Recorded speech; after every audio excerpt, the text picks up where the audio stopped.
भगवान कौन भल पाती ताको कोटा भल लगे जदि धन भगवान को भल लगु था टाटा बिरला डालमिया अनिल अंबानी भली लोक मान पाखर धनी व्यक्ति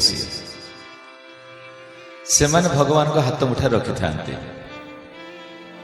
आउ भगवान को दासिया बाउरी पर्यंत आसवा पड़ न था। जगन्नाथ महाप्रभु जदि भल पाती आमे साधारणतः घृणा करिथाउ गोटे नीच जाति की छोट जाति तो छोट जाति नीच जाति घृणा करिथाउ किंतु मनुष्य सिना घृणा करे से घृणा करे केबे भी घृणा करे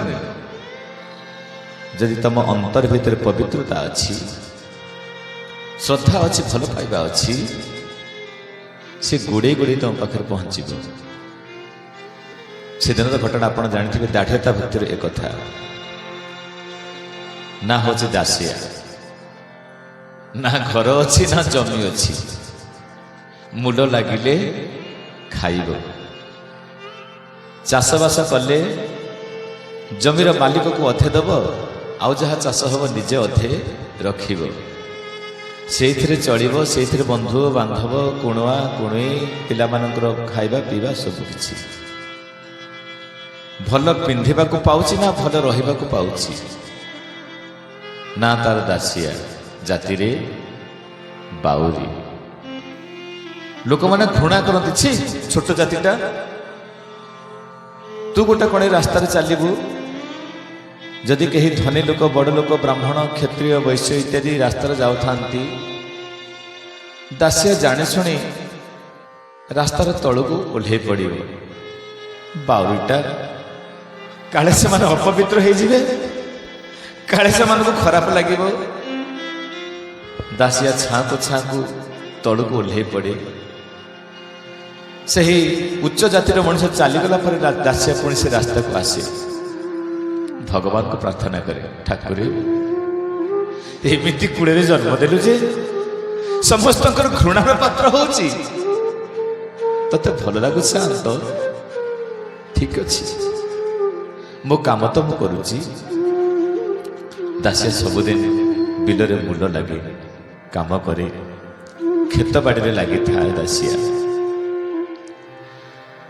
दासिया जहाँ करे जगन्नाथ को उद्देश्य करे जदि बाड़ी रे तुलसी टे लगौची दासिया कहे तुलसी हेले कालिया पाखक पठे बाड़ी रे गछटिए लगेले दासिया कहे एथिरे फल फड़िले कालिया को देवे हेले दासिया तो बाउरी ताठारु किए फूल नब किए तुलसी नब किए ताठारु फलटिए नब कहीं अनांतिनी दासिया को तथापि दासियार प्रचेष्टा बंद न था से दिन घटना श्रीक्षेत्र रथयात्रा आरंभ हो जाइए श्री गुंडिचा यात्रा कालिया शांत झुली झुली करी रथरे आसुछंती बड़दाण्ड को बड़दाण्ड ठिया होइथिबा रथ ऊपर को दासिया भाबुची मु तो मंदिर भितर को जाई परिबेनी छोट जाति हिसाब से करिबी कौन चाषबास छाड़ी भी जापरेनि कालिया पाखक गछटे लगे जे नड़िया गछ नुआ करी नड़िया फली कालिया पाखक पठेदेले भारी भल होता राति तमाम शोईनी दासिया जगन्नाथ को भावुची नड़िया पाखरे रखी राति पाहिले श्री गुंडिचा यात्रा हम जो यात्री जाऊथिबो ता हाथ में नड़ियाटा देदेवी कालिया को मोर देदेव कालिया शांत को देदेव से नड़िया तापर मु खुशी रही हल नहीं हल देकर चली जाइए दासिया खेत को रास्ता कड़े जमी चाष करुची आर पाखरे जी जी जाउछंती समस्त को हाथ जोड़ी अनुरोध करुची भाईना टिके अटकिब सी तो श्रीक्षेत्र को खूब बेगरे जाती ना कालिया को देखा सकाशे समस्त को नवेदन करती दासिया ए नड़ियाटा नहीं ଜଗନ୍ନାଥଙ୍କୁ ଦେଇଦେବ। ଏତିକି କଥା ଶୁଣିବାକୁ ଲୋକମାନଙ୍କ ପାଖରେ ସମୟ ନଥାଏ, ବେଳ ନଥାଏ। ଦାସିଆକୁ ଘୃଣା କରି ଚାଲି ଯାଆନ୍ତି। ହେ ବାଉରୀଟା ତୁ ଗୋଟା କ'ଣ ନଡ଼ିଆ ଦେବୁ? ତୁ ନଡ଼ିଆ ଠାକୁର ନେବେନି, ତୁ ଛୋଟ ଜାତିଟା କହିକି ଦାସିଆ ଫେରିଯାଏ। ପୁଣି ହଳକୁ ଲାଗେ, ହଳରେ ଲାଗିଯାଏ। ପୁଣି କେହି ବାଟୋଇ ଆସିଲେ ତାଙ୍କ ଗୋଡ଼ ତଳେ ପଡ଼ିଯାଏ। ମଣିମା ନିବେଦନ କରୁଛି, ଗୁହାରି କରୁଛି, ନଡ଼ିଆଟା ନେଇଯିବ ଓ କାଳିଆ ଠାକୁରଙ୍କୁ ଦେଇଦେବ। ଏମିତି ସମସ୍ତଙ୍କୁ ନିବେଦନ କରି କରି ବେଳ ଗଡ଼ି ଯାଇଥାଏ। ଆସୁଥାନ୍ତି ଜଣେ ବ୍ରାହ୍ମଣ ଦେବତା। ଦାସିଆ ଲମ୍କିରି ପାଦ ତଳେ ପଡ଼ିଗଲା। ଗୋସାଇଁ ଟିକେ ଦୟା କରନ୍ତୁ, ତମେ ନହେଲେ କାଳିଆର ନଡ଼ିଆ କିଏ ନେବ କହିଲେ? ଗୋସାଇଁ କହିଲେ କ'ଣ କହୁଛୁ? ନା ଦେଇଛି ନଡ଼ିଆଟା, ଏ ବାଡ଼ି ଗଛରେ ହେଇଥିଲା ନୂଆ ନଡ଼ିଆ, ପ୍ରଥମ କରି ନଡ଼ିଆ ହେଇଛି।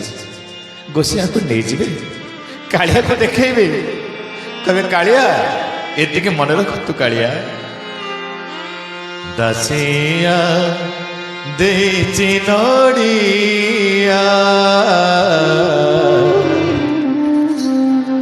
ସାଦରେ ନିଅ ହେ କାଳିଆ, ରାଧେ ଗୋବିନ୍ଦ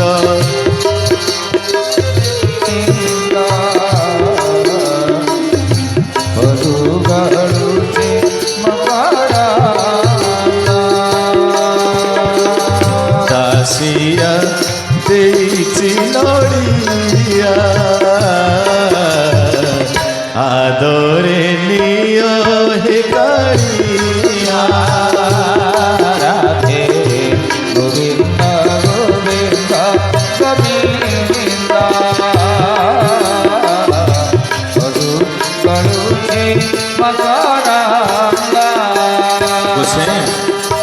ଏତିକି କରିବ ଅନ୍ତତଃ।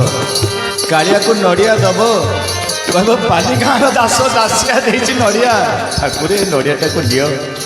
ଆଉ ଯଦି ନଡ଼ିଆ ନ ନିଅନ୍ତି ଠାକୁରେ ମୋର, ଏତିକି କରିବ ନା କ'ଣ କରିବି? ଗୋସାଇଁ ପଚାରୁଛନ୍ତି। ନ ନେଲେ ଆଣିବ ଫେରେ, କହିବ ଦାସ ଅଛି ଦେ, ରାଧେ ରାଧେ ଗୋବିନ୍ଦ ଗୋବିନ୍ଦ ଗୋବିନ୍ଦ, ଜଗନ୍ନାଥ ଭଗବାନ କି। ଦାସିଆ କହୁଛି, ଗୋସାଇଁ ଶୁଣୁଛନ୍ତି, ହସିଦେଲେ, କହିଲେ ଜଗନ୍ନାଥ କାଠାରୁ ନଡ଼ିଆ ନେଲେଣି, କାଠାରୁ କ'ଣ ସେ ନେଲେଣି, ତୋ ନଡ଼ିଆକୁ ନେଇଯିବ। ତଥାପି ଦାସିଆ ଗୋଡ଼ ତଳେ ପଡ଼ିଗଲେ। ଗୋସାଇଁ ଏତିକି କରିବ, କାଳିଆକୁ କହିବ ଠାକୁରେ ବାଲିଗାଁର ଦାସ ବାଉରୀଟାଏ ଦେଇଛି ନଡ଼ିଆକୁ, ତାକୁ ନିଅ ତମେ। ଯଦି ସେ ହାତ ବଢ଼େଇକି ନ ନେବ, ଫେରେଇ ଆଣିବ ମୋ ନଡ଼ିଆକୁ, ଆଉ ଏଇ ହିଡ଼କରରେ ହିଁ ରଖିଦେବ, କହିବ କାଳିଆ ନଡ଼ିଆ ନେଲା ନାହିଁ ବୋଲି। ଗୋସାଇଁ କହିଲେ ତୁ ବାଉରୀଟାଏ ଛୁଇଁବୁନି ତୋ ହାତରୁ, ରଖ ସେଠି ନଡ଼ିଆ। ଦାସିଆ ବାଉରୀ ତଳେ ନଡ଼ିଆକୁ ଥୋଇ ଦେଇଛି, ସେ ଘାସ ଉପରେ ଦୁବ ଉପରେ ଥୋଇ ଦେଇଛି ନଡ଼ିଆକୁ। ଗୋସାଇଁ ଆଦର ସହିତ କରି ଦଉଛି ତ ନେଇଯାଏ। କାଳିଆ ପାଖରେ କ'ଣ ଜାତି ଅଜାତି ଅଛି? ଆରେ ମଣିଷ ସିନା ଜାତି ବାହାରୁଛି, ମଣିଷ ସିନା ଛୋଟ ନିଚ ଉଚ୍ଚ ନିଚ କହୁଛି, ମଣିଷ ସିନା ଛୋଟ ବଡ଼ କହୁଛି, ମଣିଷ ସିନା ଉଚ୍ଚ ଜାତି ନିଚ ଜାତି କହୁଛି। ଆରେ କାଳିଆ ପାଖରେ କ'ଣ ଅଛି? ସିଏ ତ ଉଚ୍ଚକୁ ତିଆରି କରିଛି, ନିଚକୁ ବି ତିଆରି କରିଛି। ଯଦି ଏ କାମ କରିଛି, ତାହେଲେ ମୁଁ ନଡ଼ିଆଟା ନେଇଗଲେ ଅସୁବିଧା କ'ଣ ଅଛି? ଗୋସାଇଁ ଚାହିଁଲେ ଚାରିଆଡ଼କୁ, ଦେଖିଲେ କେହି ନାହାନ୍ତି। କହିଲେ ଦେଖିଲା ବେଲା କେହି ନାହାନ୍ତି। ଧରିଲେ ନଡ଼ିଆଟାକୁ, ଆନନ୍ଦର ସହିତ ତାଙ୍କ ଝୁଲା ମୁଣ୍ଡରେ ପୁରେଇ ଦେଲେ। ଦାସିଆ ବାଉରୀର ନଡ଼ିଆକୁ ଝୁଲାରେ ରଖିଦେଲେ। ରଖିଦେଇକି ଯାତ୍ରା ଆରମ୍ଭ କଲେ। ଦାସିଆ ହଳ କରୁଛି, କାନ୍ଦୁଛି, କାଳିଆ ସତେ କ'ଣ ମୋ ନଡ଼ିଆ ତୁ ନେବୁ? ତୋ ପାଖରେ କେତେ ଭୋଗ ଦଉଥିବେ, ଧନୀ ଲୋକ ଥିବେ, ତତେ କେତେ କିଏ କ'ଣ ଦଉଥିବେ। ଏ ଗରିବ ବାଉରୀ ଜାତିଟା, ଏକ ତ ଗରିବ, ଦୁଇରେ ଜାତିରେ ବାଉରୀ ଛୋଟ ଜାତି, ତୁ କ'ଣ ନଡ଼ିଆ ନେବୁ ସତେ? ଦାସିଆ ଆଖିରୁ ଧାର ଧାର ଲୁହ ବହି ଯାଉଛି। ସେହି ଜ୍ୟେଷ୍ଠ ମାସର ଲୁହ ଯେମିତି ଭିଜେଇ ଯାଉଛି ସେ ଭୂଇଁକୁ। ଆର ପାଖରେ ରଥଯାତ୍ରାର ଘଣ୍ଟ ଘଣ୍ଟା ଧ୍ୱନିରେ ପ୍ରକମ୍ପିତ ହେଉଛି ବଡ଼ଦାଣ୍ଡ। ଜଗନ୍ନାଥ ମହାପ୍ରଭୁ ବାହାରି ଆସିଲେ, 22 ପାହାଚରୁ ପଳେଇ ଆସିଲେ। ଚାରବାଳ ଦେଇକରି ଚଢ଼ିଗଲେ ରଥକୁ। ଜଗନ୍ନାଥ ମହାପ୍ରଭୁ ବସି ଯାଇଛନ୍ତି। ଶହ ଶହ ଲୋକଙ୍କର ଭିଡ଼ ହେଇଛି। ଗୋସାଇଁ ଜଗନ୍ନାଥ ମହାପ୍ରଭୁଙ୍କ ଆଖିରେ ଆଖି ମିଶାଇ ଯାଇଛନ୍ତି। ଆପଣମାନେ ଦେଖନ୍ତୁ କାଳିଆ ଆପଣମାନଙ୍କୁ କେମିତି ଅନେଇଛି ସହ ଦେଖିଲେ ସତରେ କେତେ ସୁନ୍ଦର ଭାବରେ ସେ ଅନେଇଛି। ସେହି ଜଗନ୍ନାଥ ମହାପ୍ରଭୁଙ୍କ ଆଖିରେ ମିଶାଇ ଦେଲେ ଗୋସାଇଁ ବ୍ରାହ୍ମଣ ଦେବତା। ତାପରେ ଯେତେବେଳେ ବାହୁଡ଼ି ଆସୁଛନ୍ତି ମନେ ପଡ଼ିଗଲା ଦାସିଆ ଦେଇଥିଲା ପୁରା ନଡ଼ିଆ। ଦେଖେ କହିଦିଏ କାଳିଆକୁ ନେଲେ ନେବ ନହେଲେ ଝୁଲିରେ ପୁରେଇବି, ସେ ବିଲ ଗଳିରେ ଥୋଇକିରି ପଳେଇ ଯିବି। ଗୋସାଇଁ ଏହା ବିଚାର କରିଛନ୍ତି ଆଉ ଗୋସାଇଁ କହୁଛନ୍ତି ମଧ୍ୟ ଠାକୁରେ ଦାସିଆ ଦେଇଛି ନଡ଼ିଆ ସାଦରେ ନିଅ ହେ କାଳିଆ ରାଧେ ଗୋବିନ୍ଦ ଗୋବିନ୍ଦ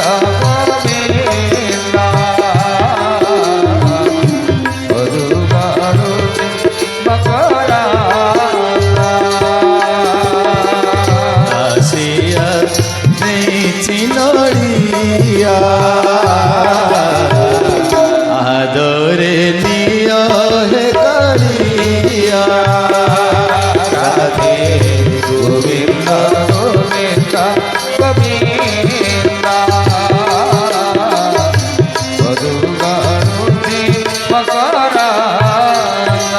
जगन्नाथ भगवान की दासिया बाउरी नड़िया को जिते गोसाई धरी टेकी जगन्नाथ महाप्रभु को आखि बुधिक खोलला बेलू नड़िया आउ ना कहले नड़िया थिला गला कड़े पाद तड़ को चाहिए काले पड़ जाए कि पाद तड़ तो पड़नी देखते तो सही नड़िया जगन्नाथ महाप्रभु पाखे रही। ब्राह्मण देवता और लुह को संभाली पारे दासिया अरे मु मंत्र पढ़ुची केते वेद पढ़ुची केते कौन पढ़ुची इते मंत्र पढ़ला परे मु जते जते मंत्र पढ़ी जेते नड़िया देछि जेते भोग देछि दिने हेले केही नै नाहंती। तू एमती की मंत्र जानी गलु जे तू एमती की पूजा जानिछु जे तू नड़ियाटा को कालिया नै गले। गोसाई पड़े आसले दासिया पाखकू सेठी दासिया को कहउछन दासिया तू को मंत्र जानिछु को पाठ पढ़िछु को ज्ञान तोर अछि कह। जो ज्ञानर फलस्वरूप जगन्नाथ महाप्रभु दो नड़िया को नहीं गले अथच तापर मु नड़िया बढ़ेदेली मो नड़िया को नहीं नाहंती कारण कौन कह। दासिया कहला गोसाई प्रथम कथा होची राति तमाम मु कांदी थिली कालिया सकाशे सत्य कौन ए नड़िया जाई परिबो ए नड़िया नहीं परिबो कालिया नब सत्य मो नड़िया को केवल लुहरे लुहरे भिजई देथिली से नड़िया को से ठाकुर नेले। द्वितीय कथा मो परिवार जगन्नाथ प्रति भगवान प्रति के घृणा भाव कहार ना मु गरीब हो पारे खाइबा को पाई न पारे मूल लगी पारे छोट जाति हो पारे किंतु मु जेमिति मो कालिया को जगन्नाथ को भल पाए मो स्त्री सेमिति भल पाए मो संतान माने सेमिति भल पाई थाने ठाकुर को। दासिया कहला गोसाई मंत्रटा होछि सेठी मु जाति रे उच्च हुई कि नीच हुई मु पाठरे बड़ हुई कि छोट हुई पोशाक भल हुए कि मंद हुए जाति भेद कथा ये किसी पड़ूना गोसाई पड़ुच परिवार कथा तुम चलन कथा तुम्हें केमी चलुच मुझे छोट जाति हो मद पीऊनी मांस खाऊनी भलरे चलुची पवित्रता रक्षा करी मो पाक जगन्नाथ आस मोर वस्तु को जगन्नाथ ग्रहण करी तुम ब्राह्मण हो पार क्षत्रिय हो पार वैश्य भी हो पार धनी हेले उच्च कूल जन्म हेले भगवान तुम कथा शुणे ना अर्थ हूँ परिवार। तेज जा हो दासियार परिवारटा मजबूत थिला बोली जगन्नाथ ता नड़िया को ग्रहण कर। सच्चिदानंद भगवान की।